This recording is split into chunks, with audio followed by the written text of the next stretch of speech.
Мы будем говорить про национальную Мы идею. живем в мире наций. Место белорусов у сусвете. Циником выступаю здесь я. Ідея X на Єврорадіо.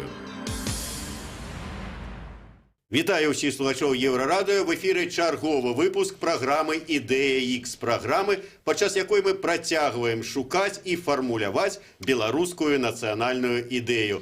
По традиції, ведучий у студії Максим Гарунов і Змітер Лукашук. А наш сьогоднішній адмисловий і викшталцоний гость – великий інтелектуал, поэт, диссидент, правооборонца Томас Венцлава. Добрый день. Добрый день, спасибо. Вы знаете, вы первый иностранный интеллектуал, который попал нам в руки, и мы смогли его притянуть в нашу программу, несмотря на то, что еженедельно выходим, уже год выходим, но вот были политики, дипломаты иностранные, но вот хотелось именно интеллектуала. И тем более, что вы именно вот на тему национальных идей, наций, национализма, самоопределения наций много писали. И поэтому, может быть, самый первый вопрос такой для раскачки. А как вы считаете, нации любой, литовской, белорусской, польской, русской, национальная идея нужна вообще или нет? И да, и нет, потому что, когда о ней начинают говорить, то очень легко сорваться в ксенофобию, в шовинизм, в изоляционизм. Она должна получаться как-то сама собой, естественно. Тогда можно не опасаться, что такие срывы произойдут.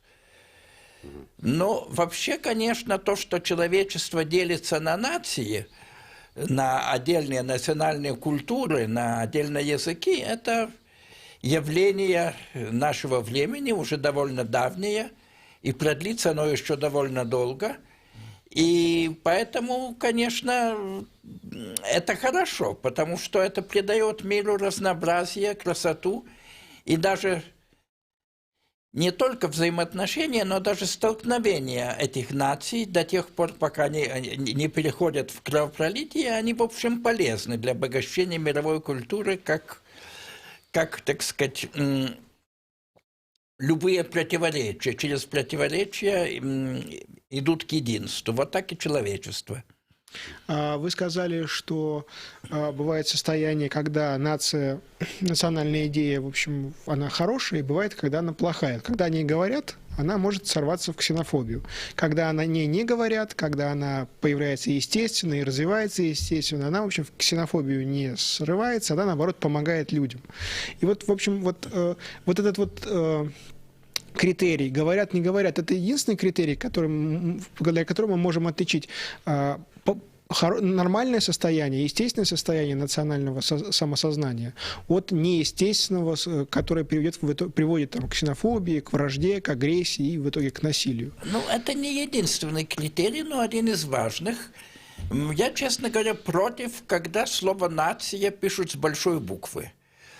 По-литовски «таута». Очень часто пишут с большой буквы, и в газетах, и в книгах. Больше, конечно, публицисты такого правого толка это делают. Я себя к таковым не причисляю. Я считаю, что прописные большие буквы следует поберечь для ценностей, которые более важны, чем нация. Такие ценности есть. Для крестьянина это Бог, для агностика или атеиста – это совесть, скажем. Вот для них поберечь большие буквы. Дело в том, что есть ценности трансцендентные, то есть вечные, метафизические, и есть ценности темпоральные, вот здесь и сейчас. Нация принадлежит к этим вторым. То есть 1000 или 1500 лет назад наций, таких, какие они существуют сейчас, не было. Были какие-то иные образования, племена, диалекты, ну что угодно, но не нации. Это явление, в общем-то, так развилось и приобрело современный смысл скорее в XIX веке. И через 1000 или 1500 лет наций, по-видимому, тоже не будет. Будут какие-то другие образования, может быть, даже чем-то похожие на нации, но другие. И, то есть это развивается во времени. А такие предметы, как свобода, как правда, они были всегда и будут всегда. Поэтому во имя нации ограничивать свободу, во имя процветания нации, скажем, ограничивать чьи бы то ни было права, я бы не стал. Во имя нации говорить неправду или искажать правду я бы тоже не стал. Вот эти ценности для меня важнее. То есть, если надо выбирать, я даже как-то это сказал и написал, если надо выбирать между нацией и свободой, нацией и правдой, то я выбираю свободу и правду. Хотя эти явления могут друг другу и не противоречить, и хорошо, если они друг другу не противоречат. Можно еще одно сказать, ведь содержание, смысл понятия «нация», он меняется со временем. И, кстати, наш опыт тут очень типичен. Литовец или литвин 500 лет назад означало гражданин Великого княжества Литовского. Он мог говорить по-литовски, он мог говорить по-русински, то есть на древней форме белорусского или украинского, тогда эти языки еще не слишком отличались.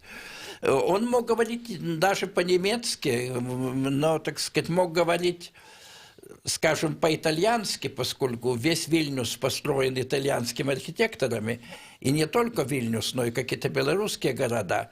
Но эти люди были гражданами Великого княжества, признавали литовский статут и так далее. Их называли литвины. Они могли говорить по-польски. Даже чаще всего говорили по-польски, хотя по происхождению были либо литовцами, либо белорусами. Но, тем не менее, это были литвины. Сейчас говорят старолитвины. А в XIX веке появились новолитвины. И, соответственно, я бы сказал, такие новобелорусы, для которых главным критерием был язык. Вот говоришь ты на этом языке или нет, важнее этот язык для тебя, чем все другие языки. Вот тогда ты литовец, тогда ты белорус. Так относились к вопросу наши классики, Даукантас, Мaironis, Вайшгантас и белорусские классики. Янка Купала, Максим Богданович, Богушевич и другие.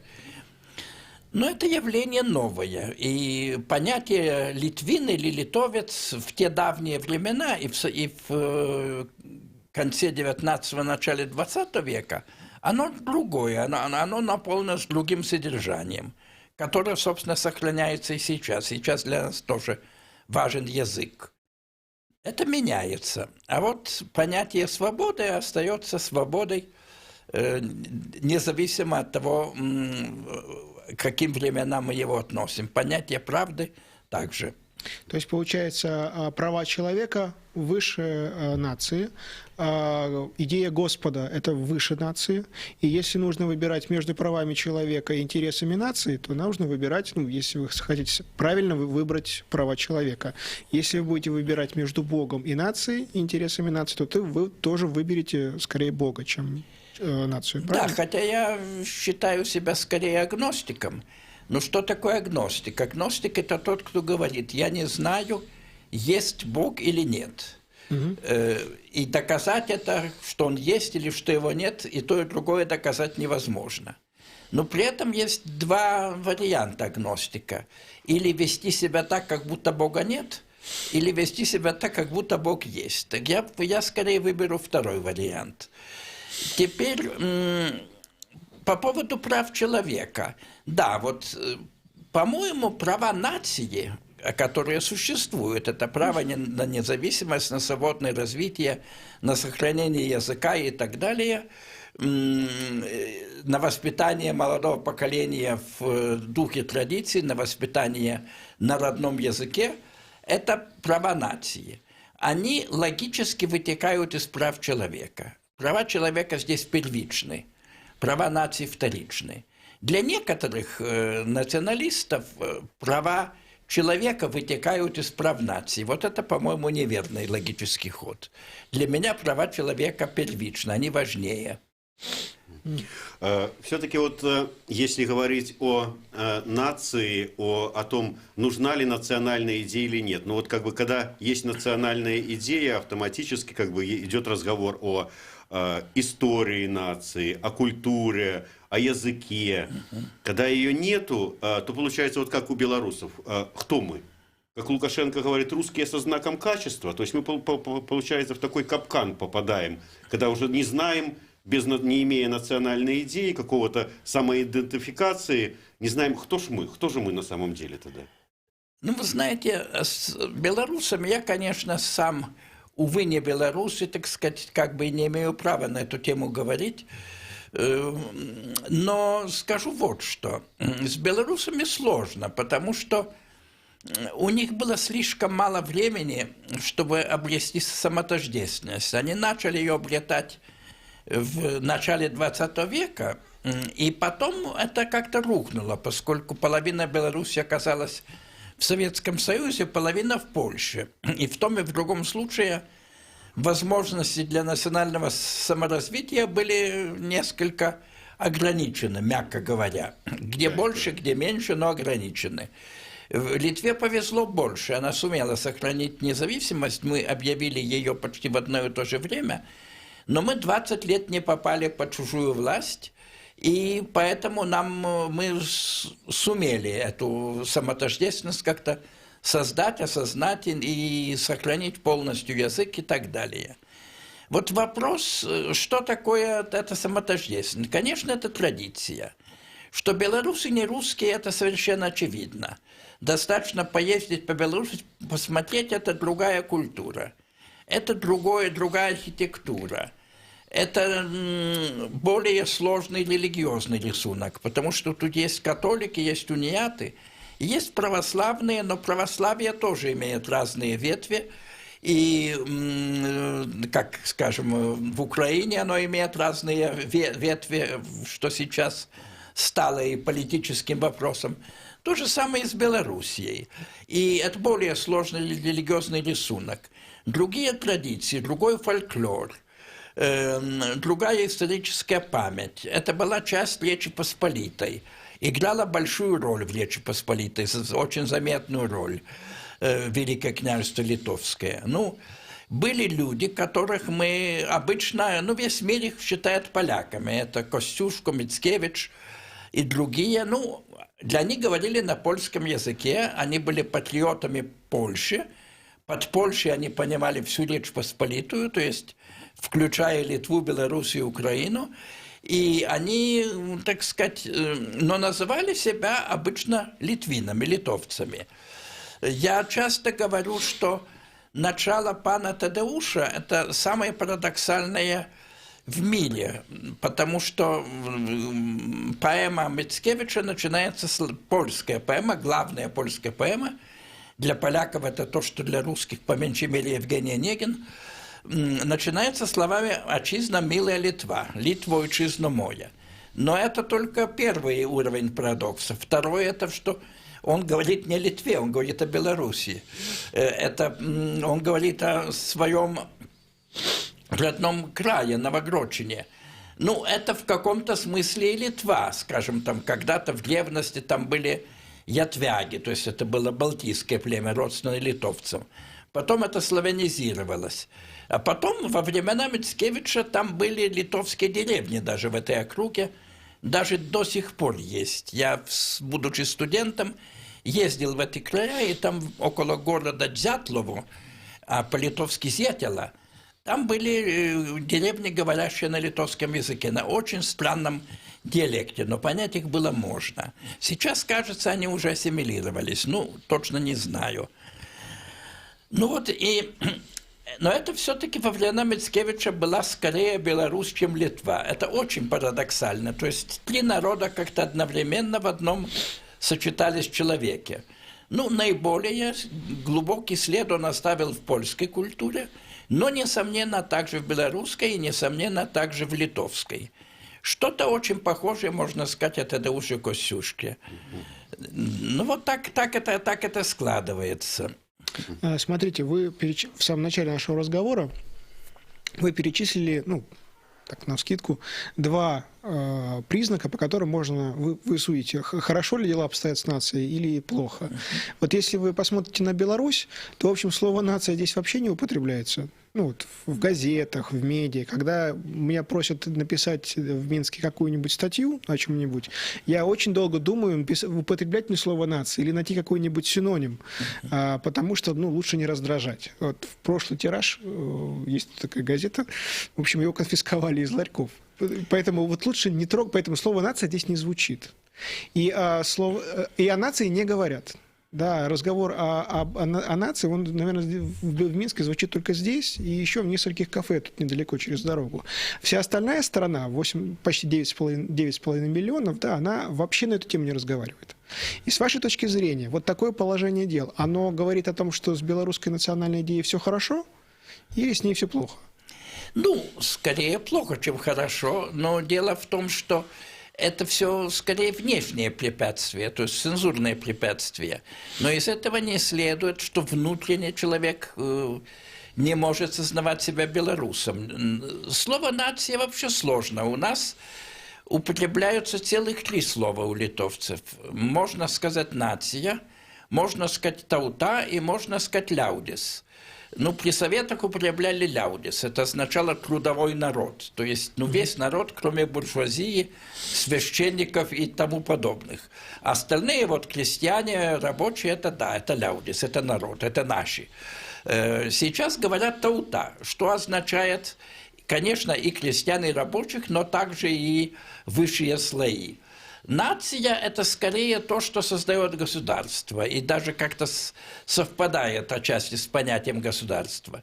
Вот у русских деления такого на таута и ляудис нету, просто говорят «народ». Не знаю, как у белорусов. Белорусы, народ, белорусская, да. Ну вот белорусская нация вот очень редко употребляется. Но трудовой народ и народ, включая элиту, это одно и то же слово. Тут уже зависит от интонации. Ага, понятно. У вас от интонации. У нас есть разные слова. Вот слово «ляудис» теперь почти не употребляется, но как-то имеет очень советский оттенок. Хотя вообще, так сказать, невинное слово, которое имеет определенный смысл, который, наверное, можно употреблять. Но это отдельный вопрос. Но вы знаете, что я думаю, что эти препятствия цензурные и прочие, они внешние, и они рано или поздно отпадут. И даже могут отпасть, если мы сами, то есть вы сами будете стараться как-то меньше по этому поводу осторожничать. Но вот теперь очень важный вопрос – это язык. Язык, поскольку, насколько я понимаю, белорусский язык, вот у нас литовцев часто говорят, что вот белорусы потеряли язык, какой ужас, до чего довели народ, даже, так сказать, на своем языке почти не говорят. Ну, во-первых, говорят. Я вижу, что много книг выходит все-таки газеты. Вот вы говорите по радио на белорусском языке. Я не говорю на белорусском языке, но я его понимаю, особенно в печатном, написанном виде. Но и язык существует, и он никуда не исчез. И я бы хотел, чтобы он существовал как можно дольше, хотя, как все на свете, он тоже исчезнет, и литовский язык исчезнет, и русский язык исчезнет, потому что ничто не вечно, и все, так сказать, поддается силам энтропии, силам распада. Но это, так сказать, развитие такое тысячелетнее, на 1000 лет рассчитанное. Но он мягок, приятен, красив, своеобразен по словарю. Ну, например, меня очень привлекают белорусские названия месяцев. Вот у поляков свои названия месяцев, у литовцев свои названия месяцев, у русских нет, там латинские названия, январь, февраль и так далее. У вас свои и очень-очень эстетичные, очень, так сказать, что-то говорящее воображению, какой-нибудь костричник. Вот. У вас есть своя литература, своя поэзия, и довольно сильная, и большая. и, так сказать, слушать белорусские стихи, что я сейчас слышал довольно много, очень приятно. Но вот, представьте себе, что он даже исчез. Не дай бог, но это, так сказать, представим себе такой случай. Такие случаи есть. Вот ирландцы.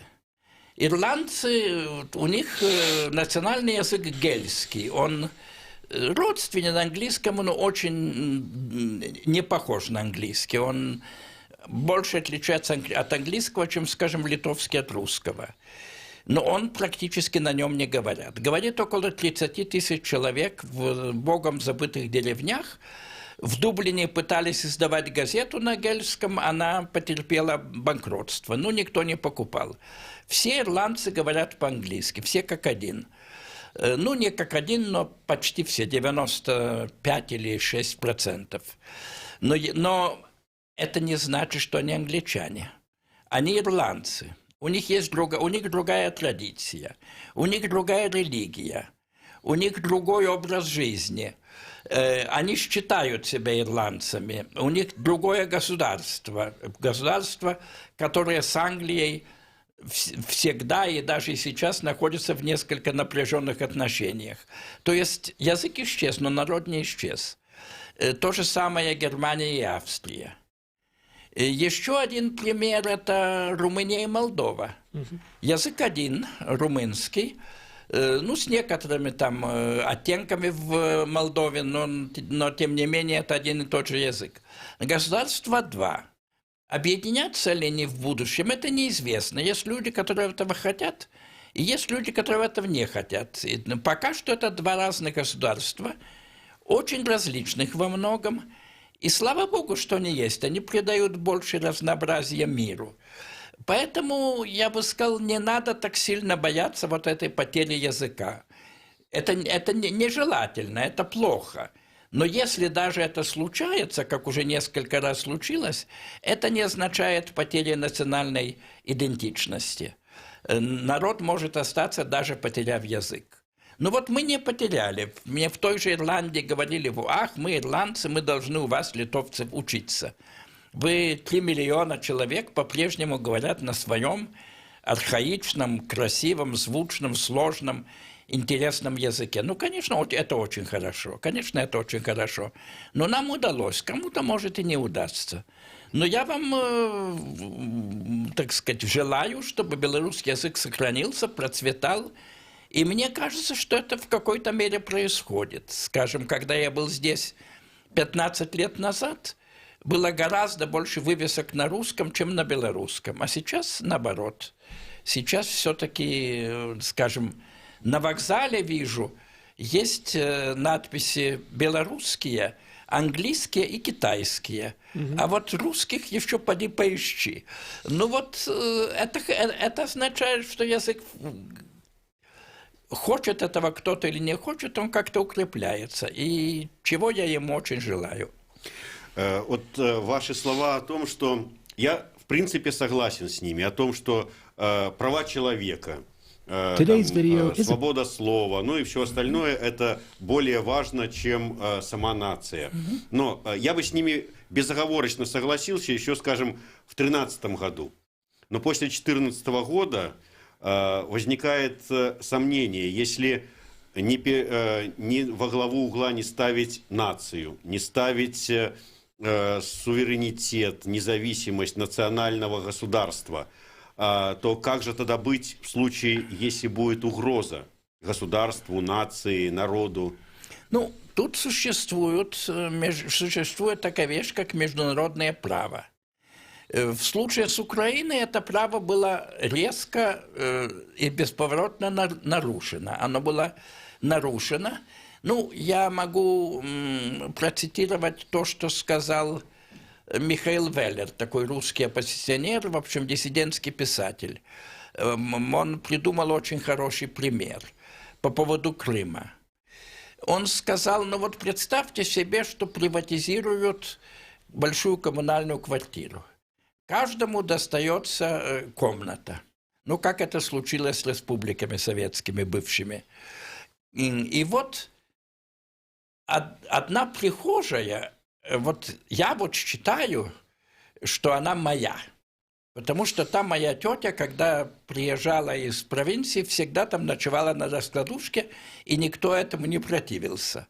А теперь адвокат, может быть, по ошибке, может быть, на веселе, он ее приписал другому, владельцу другой комнаты, эту прихожую. Она моя. И, значит, вот я ее возьму. И тут Веллер говорит, тут возможны разные варианты. Можно эту прихожую, если уж так безумно она тебе нужна, можно выкупить. Можно обменять на какой-то кусок своей комнаты. Можно, ну, в конце концов, можно выдать дочку за сына соседа, и она будет общим имуществом. И так далее. А можно ударить хозяина прихожей ножом. И можно изнасиловать его жену, можно выкинуть его детей в окно, а бабушку продать на трансплантацию органов. Вот это примерно то, что было сделано с Крымом. И, как говорит Веллер, мягко говорит, как интеллигент и должен мягко говорить, не думаю, чтобы это было самое лучшее решение вопроса. То есть Крым, может быть, там действительно многие желают находиться в составе России. Не знаю, как сейчас, но, может быть, там 5 лет назад многие желали. Но, может быть, это и так. Но тут есть разные пути решения вопроса, согласные с международным правом. То, что было сделано, не согласно с международным правом, это нарушение, резкое нарушение международного права, и поэтому Крым не является частью России, поскольку он, с точки зрения международного права, он присоединен незаконно. Как это будет решаться в дальнем будущем, сложно сказать. Я могу привести пример из литовского прошлого. Вильнюс был занят Польшей в 1920 году. То есть при нежелании и сопротивлении Литвы, которая не без оснований считала этот город своей столицей. Ну и на картах писалось 20 лет подряд. Виленщина, а также Сейны и Сувалки, это отмечалось на картах как часть Литвы, оккупированная Польшей. Ну, прошло 20 лет, изменилась политическая конфигурация, и Виленщина, ну, часть Виленщины оказалась с городом Вильнюсом, оказалась в составе Литвы, и сейчас уже все это признают, все государства мира, включая Польшу. Кстати, Сейны так и не перешли к Литве. Но там права литовцев более-менее соблюдаются, там есть литовские школы, там есть такой литовский центр и в Сейнах, и в Пунске. И особо волноваться по этому поводу я лично, так сказать, не волнуюсь. Потом граница открыта, если хочешь поехать в Сейны, кого-то там увидеть, всегда можешь это сделать. Это вот так получилось. Что-то в этом роде происходит и с Крымом. Это территория, которую Россия сейчас очень резко настаивает на том, что это не может быть предметом никаких переговоров, рано или поздно при изменении политической конфигурации это, видимо, станет предметом каких-то разговоров, и статус Крыма может еще измениться. И с точки зрения теперешнего международного права очевидно, как он должен измениться. Давай. А вот по поводу границ пока не ушли. У белорусов тоже есть некоторые территориальные претензии к соседям. Ну, претензий нету, но есть историческая, скажем так... Слушай, я у Лукашенко нашел. Лукашенко, когда Россия взяла Крым, да, Лукашенко сказал, что давайте посмотрим, чей Брянск. Брянск. Потом я услышал здесь... А про Смоленск не сказал? И про Смоленск сказал. Потом есть группа здесь в Минске, Дидюки, Дитюки. Дитюки. У них Гродненская. есть, да, гродненская группа, и у них есть такой мощный хит, его любят, я прям слышал на выступлениях, о том, что Беларусь, она от Белостока и до Смоленска, то есть еще часть Польши и так далее. И, в общем, как бы вот если походить по Минску, можно найти магнитики, ну, на холодильник, которые вешают, и там есть границы Беларуси, которые сейчас, поверх них вот настоящие границы этнографические, они гораздо шире. Туда и части Литвы входят, извиняюсь, и Польши, и, по-моему, даже у Украины, там, по Чернигов, по самой тоже. Вот как к этому относиться? Ну, в общем, территориальные претензии – это плохо. Это всегда опасно, это может привести к кровопролитию, к новым обидам, к старым обидам добавляются новые, и лучше сохранять те границы, которые установлены, и необходимо сохранять те границы, которые признаны договорами и международным законом. Это, конечно, касается Вильнюса. Вильнюс, конечно, имеет большое значение для Беларуси. Это я прекрасно понимаю. Я много писал о Вильнюсе, я много изучал этот вопрос. Конечно. Я даже так говорю. Вильнюс для Литвы – это Иерусалим, а Каунас – это Тель-Авив. Но в этом же роде для Беларуси. Вильнюс для Беларуси – Иерусалим, а Минск – это Тель-Авив. Это даже похоже немножко внешне. Современный город и старинный город. Но сейчас Вильнюс населен литовцами, говорит на литовском языке. Если это менять, не дай бог, то это будет опять и кровопролитие, и большая обида, и еще неизвестно, к чему все это приведет.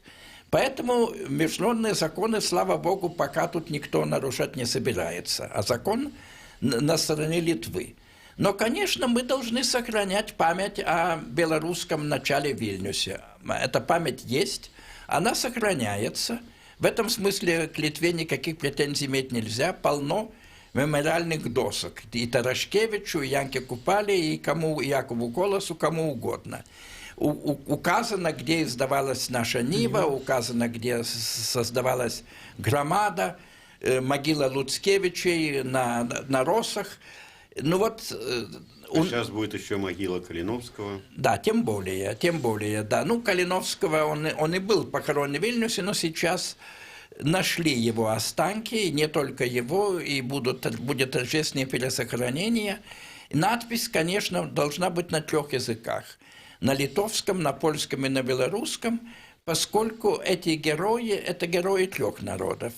С каким-то перевесом в сторону той или другой национальности. Скажем, Калиновский, видимо, с некоторым перевесом в сторону белорусскости, а вот был такой Антанас Мацкевичус, он с перевесом в сторону Литвы. Он все-таки был литовец, говорил по-литовски, хотя также говорил и по-польски, как и Калиновский. Ну, Сираковский уже скорее поляк. Хотя тоже то есть они... Очень любопытно, вот это как раз пример того, что понятие народа тогда еще было несколько другим, чем сейчас. Невзирая на то, что они говорили в основном по-польски, между собой общались по-польски, они одновременно принадлежат целым 3 народам. Вот, я могу еще сказать, вот у нас, у литовцев в этом плане есть Калининградская область. Кенигсбергская бывшая, это колыбель литовской культуры. Это вот как Вильнюс для белорусов, так и Кенигсберг для нас. Там вышла первая литовская книга, первый литовский перевод Библии, первый литовский сборник народных песен, первая грамматика литовского языка. Все это на территории этой области. Сейчас она населена русскими, а была населена немцами. Там были литовцы, но уже очень мало их оставалось перед Второй мировой войной. И, конечно, какие-то чувства к этой области у каждого сознательного литовца есть. Но это не значит, что мы должны ее присоединять. Достаточно, если там будет сохранен в почете и в полной сохранности будет в полной сохранности будет это литовское наследие. Что-то для этого делается. Есть музей Донелайтиса, есть памятник Людвику Резе, который издал вот первый сборник литовских песен в самом центре Кенигсберга или Калининграда. Это идет со скрипом, с трудом. Российские власти этому более или менее препятствуют, но все-таки это идет. И это, я бы сказал, это идет лучше, чем это было при немецкой власти. Ну, конечно, все познается в сравнении. Вот так примерно Вильнюс для белорусов. В той мере, в какой это наследие сохраняется, в какой оно доступно для желающих, в какой мере белорусы могут оказывать ему свое почтение, это тогда все в порядке. Ну, другое дело, что между нами есть такой немного железный занавес. Все-таки, чтобы поехать, нужна виза. Это сложно. Вот я вынужден летать в Минск, потому что это единственный способ избегнуть этой тягомотины с визой. Но это тоже изменится. Тоже придет время, когда мы, наверное, будем ездить друг к другу в гости без особых препятствий. Слушайте, я хотел бы задать последний вопрос, по-моему, самый важный. Представьте себе, что в Беларуси случилось несчастье, и вот этот срыв, переход из национализма в ксенофобию и дальше, да. Он произошел. Неважно по какому поводу. Как будто вдруг все эти 9,5 миллионов белорусов захотели, черт возьми, вернуть этот Брянск. Не знаю, зачем он нужен, как будто бывает так. Брянск мы говорим, имея в виду и более обширные. И Смоленск. И более обширные я вчера ночью в социальной сети почти час ругался с одним белорусом по поводу того, что нужен нам Брянск или не нужен. Нужен ли им Брянск. Белорусил еще уже совсем нам говорит. Им. Мне ничего не надо. И вот вопрос. Что бы вы посоветовали, как должен вести себя интеллектуал, как вести себя белорусским интеллектуалом, если они видят, что безумие начинает охватывать массы, как чума у Камю, она начинает распространяться. Что делать? К сожалению, эта чума распространяется по всей Европе. Она есть в России, она есть в Польше, она есть в Венгрии у Орбана, в Эстонии, в Италии и в какой-то мере в Соединенных Штатах, потому что Трамп тоже хорош в этом плане. Это популизм, это национализм, это очень вредно, очень опасно, это ставит Европу в такую ситуацию, в какой она была в 1939 году, и мы все помним, чем это кончилось. То есть интеллектуал должен выступать против этого. И для решения таких вопросов, как Брянск, существует, как я уже сказал, международное право. То есть нужно предавать белорусов и бежать жаловаться куда-нибудь в Почему предавать? Это, так сказать, означает охранять белорусов от опасности. От них самих. Да, в каком-то смысле от них самих, от тех дурных свойств, которые коренятся в каждом народе. Я бы также, так сказать, выступал бы в случае с литовцами. То есть мне, например, честно говоря, хотелось бы, чтобы Кенигсберг был литовским. Но я понимаю, что это безнадежно и, в общем, бессмысленно. Он уже населен другими людьми, и его статус закреплен, хотя, может быть, еще не окончательно, но закреплен международными договорами, и тут уже ничего не переменишь. Референдум проведете, как в Крыму провели? Ну, понимаете, референдум вряд ли там выскажутся в пользу Литвы. Но поэтому следует ограничиться сохранением своего наследия. В этой области еще очень многое там можно сделать. Ну, например, там были еще древние пруссы. Это очень интересный народ, который исчез к XVIII веку. Я там был в церквушке, в лютеранской кирхе. Она стоит в развалинах. Это единственное в мире место, где мы знаем, что там служили мессу на прусском языке. Лютеранскую мессу. Хорошо бы эту церквушку как-то восстановить, хотя бы крышу на ней поставить, там и какие-то фрески сохранились, хотя в очень плохом виде, и создать там некий центр, скажем, изучения и сохранения прусского языка. Это было бы прекрасно. Можно такое сделать. И следует стремиться к этому. Это более значительно для сохранения идентификации народа, чем территориальные захваты, территориальные претензии. К сожалению, надо завершать, поэтому я как бы в конце. Вы в самом начале сказали, что национальная идея не должна быть придумана, а должна как бы сама созреть вот внутри народных масс, родиться. Вы знаете, не обязательно народных, скорее в интеллигенции. Народные массы, в общем, следуют за тем, что им говорит интеллигенция, рано или поздно. Ну, я к тому, что вот она должна созреть сама, и вот как подтверждение этому, где-то в середине 90-х годов было две попытки сформулировать национальную идею. Первая попытка – это сами интеллектуалы, собрались, проводили такие вот круглые столы, обсуждения, ни до чего не договорились. А второе, от администрации президента был заказ в социологический центр, чтобы те им сформулировали. А те посидели, и говорит, как не формулируем, все равно получается «Майн кампф» по-белорусски только, и все.